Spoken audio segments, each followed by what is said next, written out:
नाग पंचमी की कथा। एक बार राजा वंश से करीली तोड़ने लगा, तभी वहां नाग देवता आ गए और उन्होंने कहा कि तुमने मेरी आज्ञा के बिना करीली क्यों तोड़ी। राजा ने क्षमा मांग ली, लेकिन नाग देवता ने उनकी एक नहीं सुनी। राजा ने नाग देवता से कहा, मैंने रानी को वचन दिया है, इसलिए वो करीली को घर ले जाना चाहता है। नाग देवता ने कहा, ठीक है ले जाओ, लेकिन इसके बदले में तुम्हें अपनी पहली संतान मुझे देनी पड़ेगी। राजा को कुछ समझ में नहीं आया कि वो क्या करे। राजा ने वचन दे दिया और घर आ गया। घर आकर राजा ने रानी को सारी बात बता दी। तभी रानी ने एक बेटे और एक बेटी को जन्म दिया।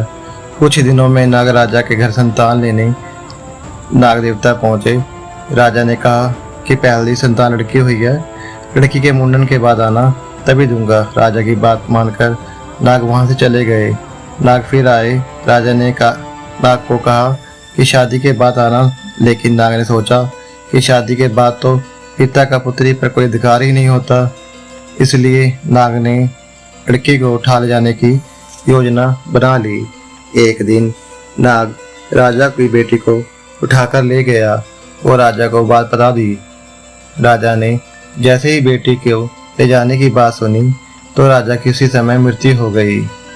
राजा की मौत की खबर सुनकर रानी भी मर गई। अब घर में राजा का लड़का अकेला रह गया था। राजा के बेटे को उसके रिश्तेदारों ने लूट लिया और भिखारी बना दिया। राजा का बेटा उसी समय से भीख मांगने लगा। एक दिन भीख मांगते हुए राजा का बेटा नाग के घर पहुंचा तो उसकी बहन ने उसे पहचान लिया और फिर दोनों भाई बहन प्रेम पूर्वक रहने लगे।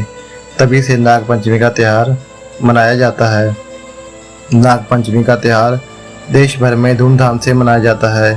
हिंदू पंचांग के अनुसार यह त्यौहार हर वर्ष सावन महीने की शुक्ल पक्ष की पंचम तिथि को मनाया जाता है। नाग पंचमी का यह पावन पर्व नाग देवता को समर्पित होता है। इस दिन नाग देवता की प्रतिमा या मूर्ति का दूध से जलाभिषेक किया जाता है और विधि विधान से उनकी पूजा की जाती है। धार्मिक मान्यताओं के अनुसार नाग पंचमी का लाभ व्यक्ति को तभी प्राप्त होता है जब वह नाग पंचमी की कथा को पढ़ता या सुनता है। तो चलिए आज नाग पंचमी के अवसर पर उससे जुड़ी ये कथा सुनते हैं। नाग पंचमी के दिन घर के मुख्य द्वार पर गोबर, गेरू या मिट्टी से सांप की आकृति बनाएं और इसकी पूजा करें। इससे जहाँ अधिक लाभ होगा वहीं घर पर आने वाली बला सब टल जाएगी।